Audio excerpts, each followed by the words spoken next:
Kurt Henry here, mortgage broker at the Mortgage Center. We're your go-to mortgage broker in the Durham region. And this is a weekly mortgage market update just to let you know what's going on in the mortgage market on this cold, blistery winter day. Anyways, there's a couple things I wanted to mention. OSFI is the Office of the Superintendent of Financial Institutions. They have a requirement to announce whether or not the stress test is going to stay the same for the coming year. They just announced that the stress test is going to stay the same, so no changes there.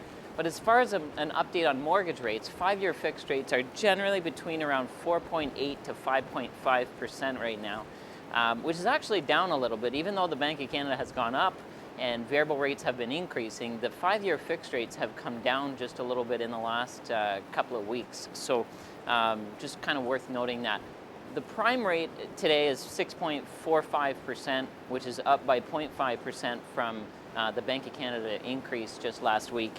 The other thing I wanted to mention is the difference in the average price of a detached home in Oshawa. The average price of a detached home in Oshawa in November of this year was $853,000. In January of this year, it was actually $1.1 million. So we all know that prices have come down. But what's most interesting is how they've come down. So in January of this year, the average price of a detached home in Oshawa was $1.1 million. In February, it was $1.2 million.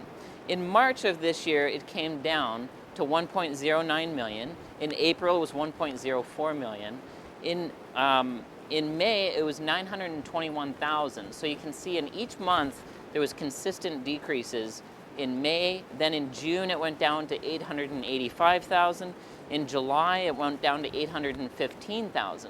So from February to July of this year, there's been this consistent decrease in the average price of a detached home in Oshawa. But then in August, the average went up to $855,000. In September, it went up again to $875,000. And then in October, it went down again to $846,000. And November, it went back up to $853,000.